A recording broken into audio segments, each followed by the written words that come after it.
The morning I watched my husband cry for the first time in 41 years of marriage. He wasn't crying because someone had died. He was standing in our kitchen in Oakville, gripping the edge of the counter with both hands, staring at his phone like it had just told him the world was ending. In a way, for him, it had. I remember exactly what I was doing. I was pouring my second cup of tea, the one I always made just before sitting down to read the morning paper. The kettle had just finished. The kitchen smelled like toast and the cedar hand soap we keep beside the sink. Ordinary things. And then the sound changed. His breathing changed. And I looked up. "What do you mean suspended?" His voice was barely above a whisper. "All of them?" He didn't look at me. He never looked at me in that moment. And I stood there holding my mug, watching my husband of 41 years come apart at the seams over something I had known was coming for a very long time. I just never imagined how completely his world would fall apart when it finally arrived. My name is Claudette Brennan. I'm 63 years old. I spent 37 years as a bookkeeper, first for a small engineering firm in Burlington, then for a municipal housing authority until I took early retirement. Numbers were never abstract to me. They told stories. Every ledger was a kind of autobiography. I knew what balance books looked like, and I knew what accounts under pressure looked like, and I had spent the better part of 2 years watching my husband's finances take on some particular kind of tension that precedes collapse. But I'm getting ahead of myself. His name is Raymond Brennan. I met him at 22, married him at 25. He was charming in that specific, particular way that makes you believe the world makes sense. Dark eyes, a warm laugh, the kind of man who remembered your coffee order after one meeting. He was working as a junior partner in a commercial real estate firm when we got together. Nothing extraordinary. Just a man with ambition and energy and a dream that was slightly larger than his current circumstances. Those early years were good. I believe that without reservation. We were a team.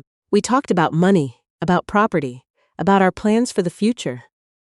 When our daughter Sylvie was born, and then 3 years later our son Patrick, we sat together at the kitchen table on Sunday nights and went through our budget line by line. I thought that was who we were. I thought that was the kind of marriage we had built. I was wrong. Not about everything, but about enough. By the time Sylvie was 12 and Patrick was 9, Raymond's firm had grown considerably. He had been promoted twice. He was managing larger portfolios, traveling to Calgary and Vancouver for client meetings, developing a reputation in commercial property that opened doors I hadn't even known existed. I was proud of him, and I was busy too. I was running the books for the housing authority, raising 2 children, managing our home in the way that women of my generation managed homes, invisibly, completely, without credit. The first comment came at a dinner party. One of Raymond's colleagues asked me a question about real estate investment trusts. I opened my mouth to answer, and Raymond laughed. Not a cruel laugh. Not even a dismissive one, really. Just a laugh that said, "Don't bother her with that. Claudette handles the domestic side of things," he said.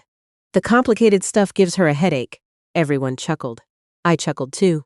Later that night, I lay awake, wondering why the joke bothered me as much as it did.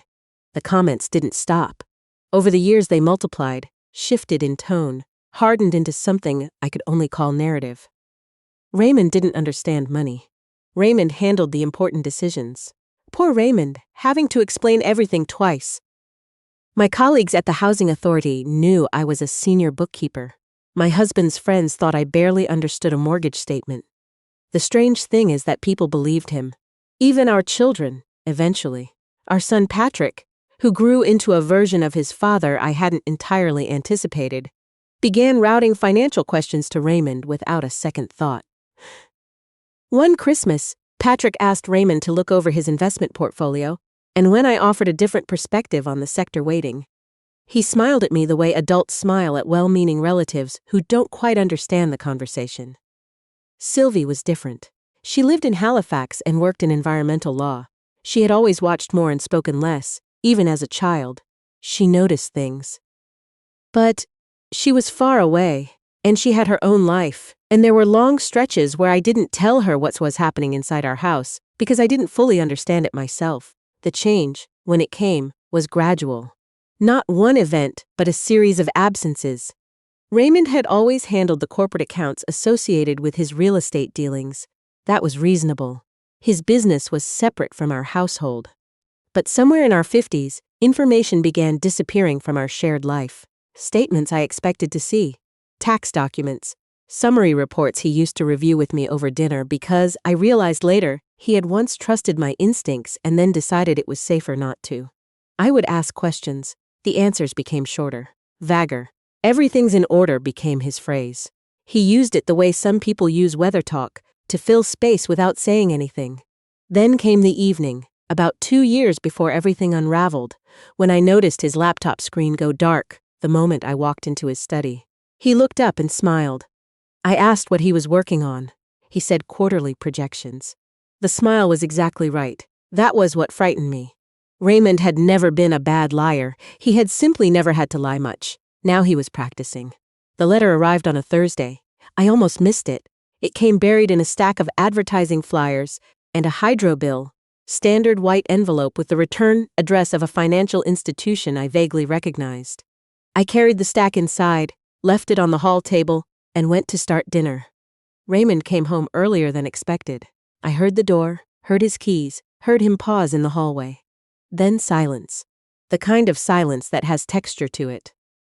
When I came out of the kitchen, he was standing at the hall table with the opened envelope, folding the letter back into thirds, his movements just slightly too quick. "What is that?" I asked. "Nothing important. Bank correspondence." "About what?" He tucked it into his jacket pocket. "Investment review. You wouldn't find it interesting." I nodded and went back to dinner. But I had seen 2 words before he folded the page: joint account, and one more: compliance. That night, after he fell asleep, I sat at the kitchen table in the dark and thought about those words. Joint account meant my name was on something. Compliance meant someone had raised a question. Together they meant the situation was no longer entirely private. The next morning, while Raymond was at his office, I sat down with a cup of tea and began going through what I could access. I had my own login to our personal household accounts. I had receipts. I had a filing system. I maintained that Raymond had never bothered to look at carefully because he assumed I only tracked groceries and utility bills. I found something odd almost immediately. An email notification from 3 months earlier, buried deep in a secondary folder I rarely checked. The subject line was generic: account activity confirmation. But the account number wasn't one I recognized. And below it, a company name: Brennan Meridian Properties Limited. I had never heard of it. Raymond's business operated under a different corporate name. He had a few numbered companies for tax purposes. I knew about those, or I thought I did. But Brennan Meridian was not familiar. I wrote it down. Over the following 2 weeks, I was careful. I did not confront Raymond. I did not change my behavior. I made dinner, watered my garden, visited my friend Glennice Rutherford for our usual Wednesday lunch, attended a grandchildren's concert in Mississauga. I smiled when I was supposed to smile. I asked about Raymond's day and listened to the answers. Meanwhile, I searched. Public business registries in Ontario are accessible to anyone. I searched Brennan Meridian Properties Limited and found it had been incorporated 20 months earlier. When I opened the filing, I felt the blood drain from my face so completely I had to sit down. My name was on the registration documents, not as a spouse, not as a passive beneficiary, as a corporate officer. Secretary and signing officer, to be specific. I had never signed anything. I had never agreed to anything. I had never attended a meeting or received a document, or been consulted in any way about a company registered in my name. I sat very still for a long time. The refrigerator hummed. A car passed outside. The world sounded exactly the same as it always had. It was not. The following Sunday, Patrick came for dinner with his wife, Tricia Brennan. I had made lamb and roasted potatoes, the meal Raymond always requested when he wanted the evening to feel like a success. I watched my husband move through the kitchen with the ease of a man who believes his house is in order. Confident, relaxed. The same Raymond who 3 weeks earlier had folded a bank letter and slipped it into his pocket before I could read it. Patrick was 34 now. He had Raymond's coloring and some of Raymond's charm. But where his father's charm was warm, Patrick's was efficient. He used it purposefully, in the way people use tools. He had done well for himself in financial consulting, which I supposed was why Raymond chose him, because I believe now, looking back, that Raymond chose Patrick the same way he chose other instruments of convenience.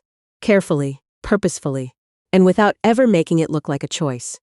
During dinner, the conversation turned to interest rates. Raymond launched into an explanation. Patrick nodded along. At one point, Raymond gestured toward me and laughed.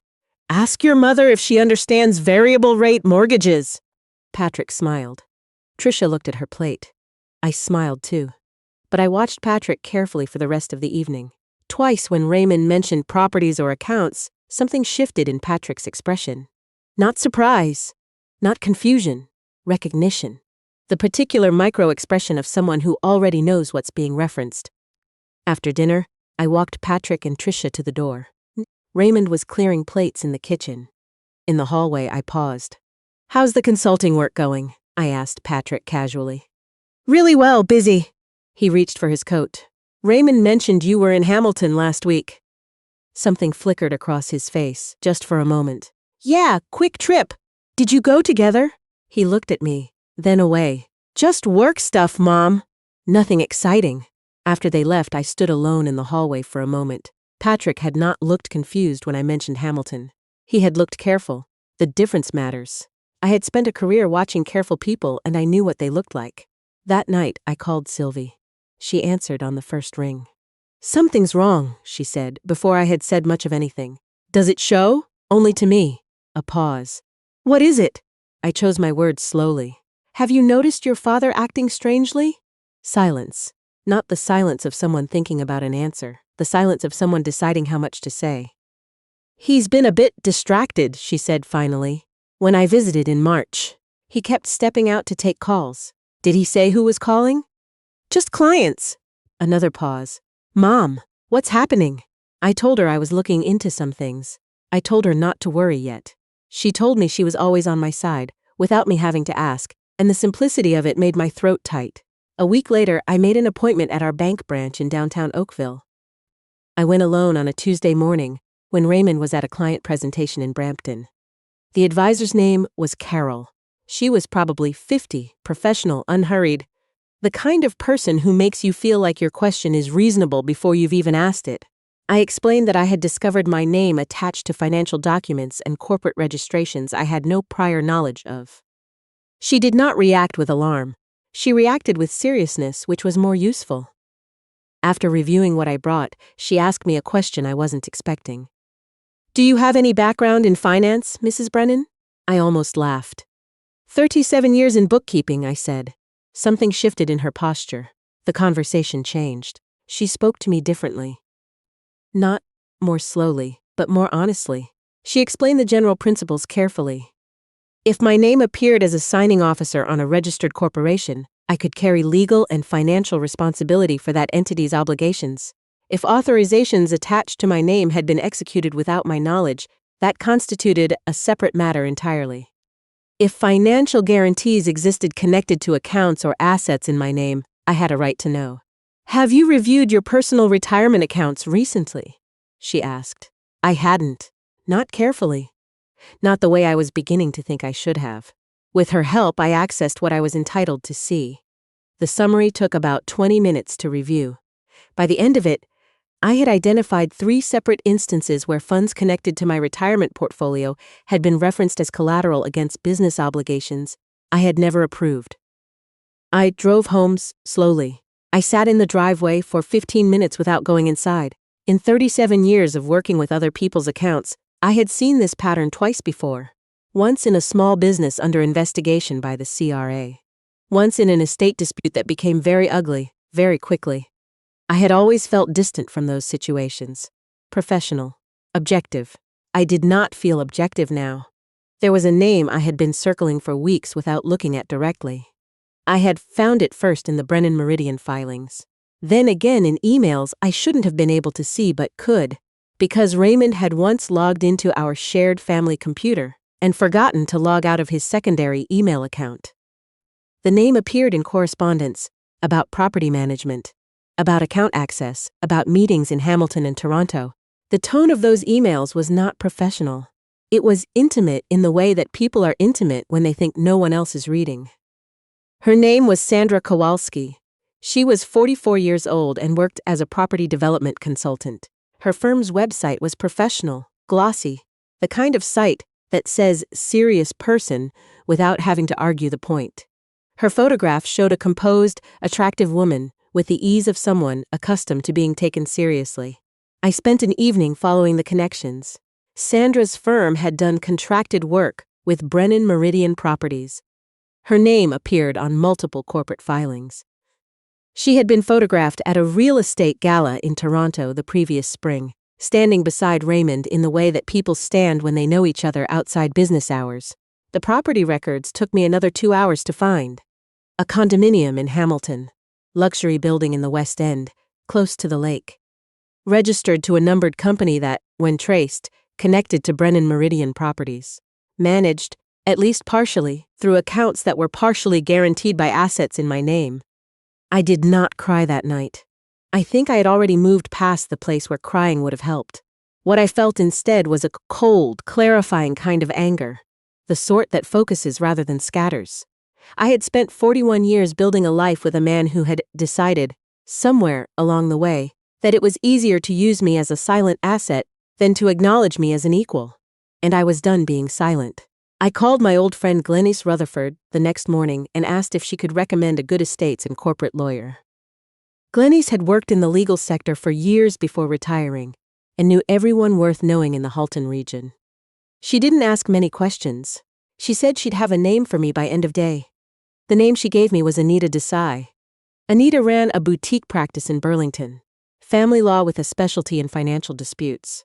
She had a calm, precise manner and the kind of direct eye contact that tells you immediately you are not going to be managed or handled or made to feel foolish. She reminded me of myself, honestly, of the version of myself I had been in professional settings for 37 years before I came home and became invisible. We met on a Thursday afternoon. I brought a folder of documents. She read through everything without interrupting. When she finished, she set the papers on her desk and looked at me. Claudette. She folded her hands. How long ago did you first notice something was off? I thought about it. About 2 years. But it had probably been building longer. She nodded. And this company, Brennan Meridian, you've never signed any documentation associated with it. Never. Her expression did not change, but something behind her eyes did. Then we're looking at potential fraudulent misuse of identity. The retirement account collateral adds to that significantly. A pause. Do you know how much of the exposure is connected to assets in your name? I didn't know the full number yet, but I knew it wasn't small. I want to understand all of it, I said. Good, Anita said simply. Because once we have the full picture, everything else follows from that. For 3 weeks, I lived 2 lives. The first life was quiet. I made dinner. I attended a luncheon at the community center. I watched television beside Raymond in the evenings and commented on the news and went to bed at the usual time. I smiled at the appropriate moments. I asked about his meetings. I was exactly the woman he had decided I was. The second life happened early in the mornings, and late at night, at the kitchen table, or in my car in the driveway, where the Wi-Fi didn't reach and I felt somehow safer. With Anita's guidance, I built a documentation file. Every record I could legitimately access. Every public filing. Every piece of correspondence I was entitled to see. Corporate registrations, property records, transfer authorizations. I organized everything in chronological order because that was how I had always worked. The story of money is always a story of time. The picture that emerged was not simple. Raymond had not built a fake empire. He had built a real one, and then he had begun rerouting pieces of it through structures that obscured the origin of funds and diluted the liability by spreading it across my name, and, I suspected, other individuals who had been similarly uninformed. Anita was careful about language, she said potentially. She said appears to indicate. She said would require formal review. But she also said things like, this is the kind of transaction pattern that triggers regulatory attention. And, once this enters formal review, the timeline accelerates quickly. She was right about the timeline. On a Friday evening in late autumn, I was sitting in the living room reading when my phone buzzed. It was Anita. Her message was short. The compliance review has been escalated. Expect movement early next week. I set the phone down on the arm of the chair. Raymond was in his study. I could hear the faint sound of his keyboard. He had no idea. That knowledge should have felt powerful. Instead, it felt sad. The specific sadness of watching something end before the ending has officially been announced. The movement came on a Monday morning. Raymond was in the kitchen when his phone rang. He glanced at it, answered, and stood straighter immediately. I was at the table with my tea. I watched him without looking like I was watching him. He turned toward the window. "Who authorized that?" His voice was quiet and controlled, but the control was costing him something. I could hear it. The call lasted about 4 minutes. When it ended, he stayed at the window for a moment. Then he turned around. His face had a quality I had never seen on it before. The quality of someone encountering a force they cannot charm or redirect or manage. "The business accounts have been frozen," he said. "Which accounts?" "Most of them." His jaw tightened. "Temporarily!" "Why?" He shook his head slightly. "Regulatory review. A formality." I looked at him steadily.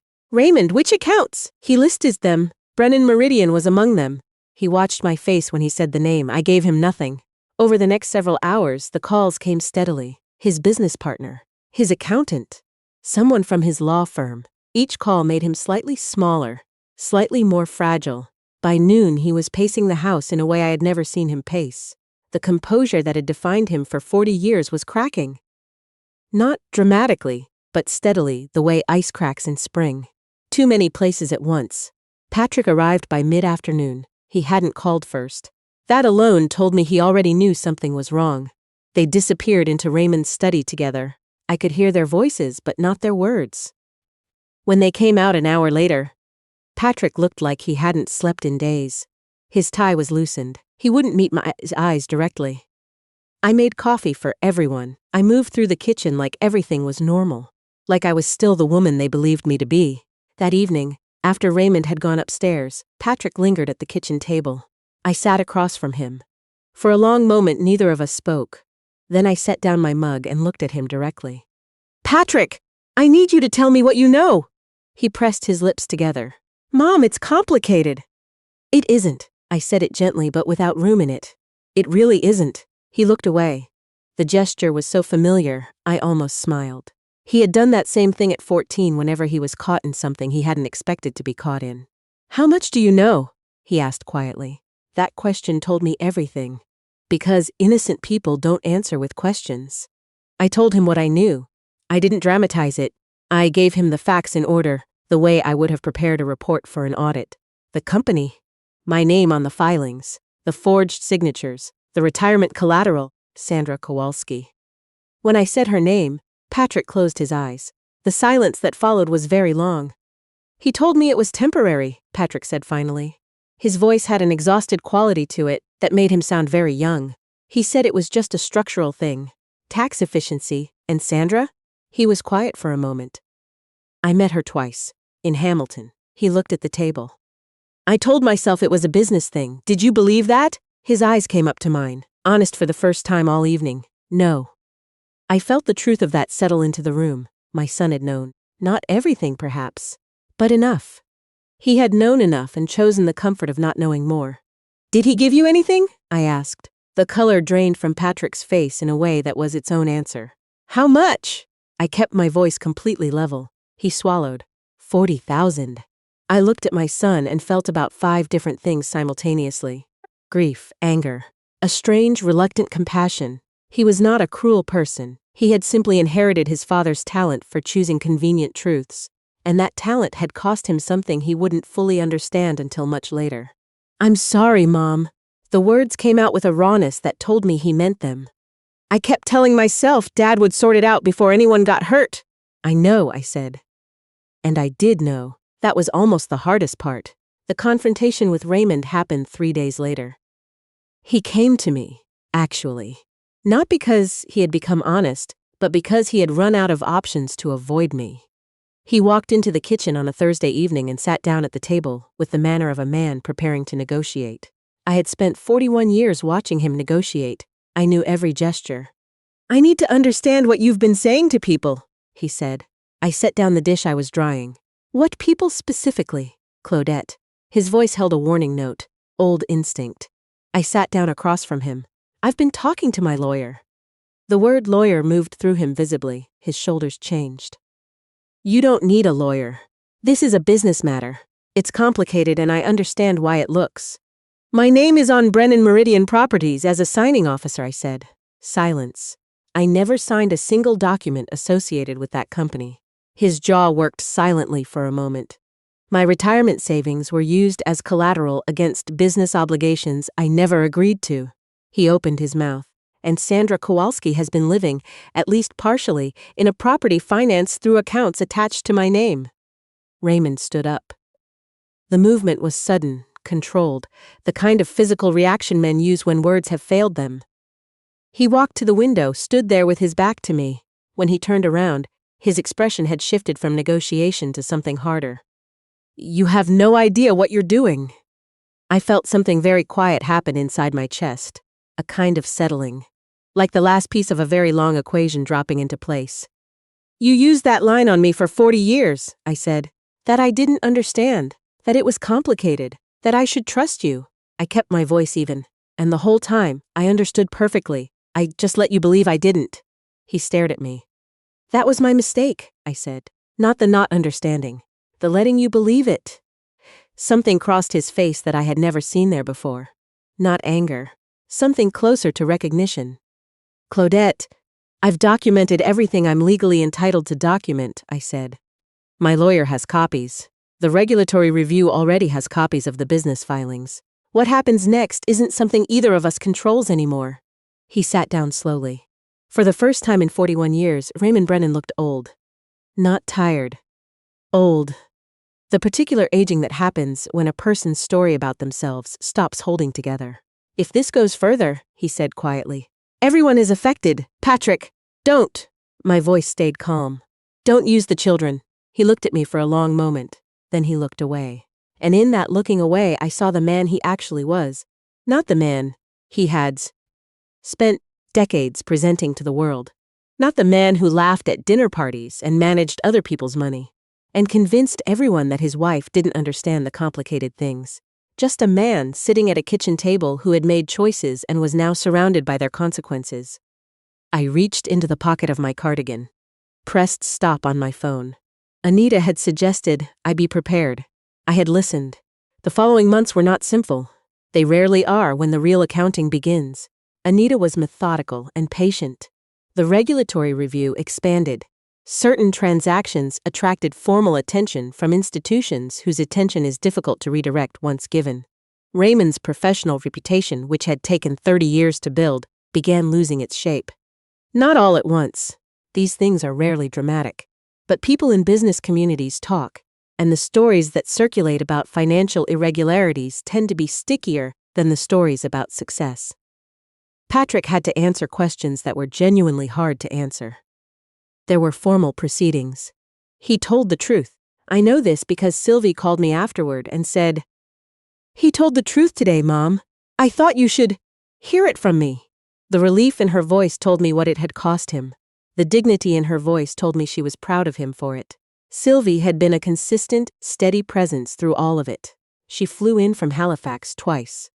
She sat at my kitchen table and reviewed documents with me, asked sharp questions, refused to make excuses for her father or her brother, and was unflinchingly on the side of accuracy. One evening she reached across the table and took my hand and said, "You raised me to tell the truth, Mom. It matters that you're doing it too." I had to go stand at the sink for a moment after that. The house in Oakville sold in the spring. We had agreed on the sale as part of the separation process. And the documentation I had found, the paperwork tracing the original down payment to an inheritance from my parents, clarified the equity question considerably. Raymond did not argue that particular point. I think by then, he knew better than to argue any point where the documentation existed. I had been looking at a smaller property in Elora for several months. A limestone house on the edge of town, 2 bedrooms, a covered porch overlooking the Grand River. Nothing grand. The kind of house that looks like it has been waiting quietly for whoever needs quiet. The closing happened on a warm morning in late April. I drove there alone, walked through every room, stood on the porch with a cup of tea from a travel mug, and listened to the river. The peace of it surprised me. I had expected to feel the weight of everything I had come through. Instead, I felt something closer to simplicity, a clearing. Raymond's voicemail came 3 weeks after I moved in.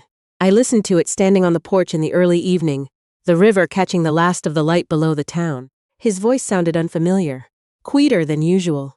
He didn't make excuses. He didn't ask for anything. He said he was sorry, not for the specific legal and financial actions, not in those terms, but for the years of diminishment, for deciding it was convenient to make me smaller, for the dinner party jokes that were never really jokes, for teaching our son that women like me didn't need to be consulted. He said he knew it didn't change anything. He was right, it didn't change anything. But it wasn't nothing either. I saved the voicemail for a few weeks, then I deleted it, not in anger, just because I no longer needed to carry it. Sandra Kowalski had relocated to Calgary by the time the formal proceedings wound down. The property in Hamilton had been surrendered as part of the asset review. I had wondered once whether I would feel something when that chapter closed. What I actually felt was indifference, the complete, clean variety that has nothing to do with coldness and everything to do with having moved on. 6 months after settling into Elora, I started attending a financial literacy program run out of the local library. The group was primarily women, most of them over 50, several of them managing finances for the first time after widowhood or divorce. The facilitator was a pleasant retired banker who covered the basics competently but without much warmth.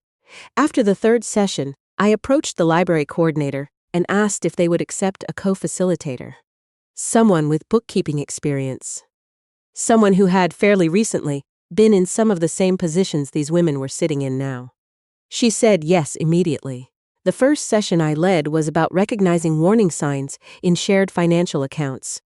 Not because I wanted to make anyone afraid, because I knew from experience that awareness is not fear. Awareness is the thing that gives you options. One woman in the group, retired postal worker, probably 72, said she had discovered the previous year that she had no idea what accounts were registered in her name. She said it with embarrassment, like she was confessing something shameful. I told her that was exactly why we were there. Knowing is never too late, I said, and knowing is the beginning of everything. She wrote it down in her notebook. I saw her do it. That small motion, that small act of a woman deciding to take herself seriously, was the thing I kept coming home to after those evenings, the thing that told me the hardest years of my life had not been wasted. They had been, in some uncomfortable and improbable way, preparation. My relationship with Patrick is healing. These things take the time they take. He shows up. He calls. He has stopped making the kinds of excuses that are really a way of avoiding accountability. One afternoon, we sat on my porch watching the river, and he said, I thought I was protecting him. I didn't understand that protecting someone from consequences is just delaying the damage. I told him I understood that most people learn it the same way. We are not what we were before all of this, but we are something real, and I have come to believe that real is worth more than comfortable. Sylvie and I talk nearly every week. She is sharper and warmer simultaneously, which I think is a rare combination, and which I suspect she got from her grandmother. She has started asking me to review contracts before she signs them, not because she doesn't understand them, but because she says a second set of careful eyes never hurts. I take that as the compliment I believe she intends it to be. There is a thing I have been learning, slowly, in the limestone house by the river. It is this. The years of being underestimated were not wasted years. I grew during them, not in the ways I would have chosen, not in the ways that were visible to anyone watching, but in the way that certain kinds of clarity only come when you have been forced to pay very close attention. I spent decades watching other people's numbers tell their stories. It turns out I was also watching my own. I was paying attention even when I pretended not to. I was learning even when no one thought to ask my opinion. I was building something quietly, without an audience, without credit. And when the moment came that required every bit of it, I had exactly what I needed. Not because anyone gave it to me, because I had never actually let it go.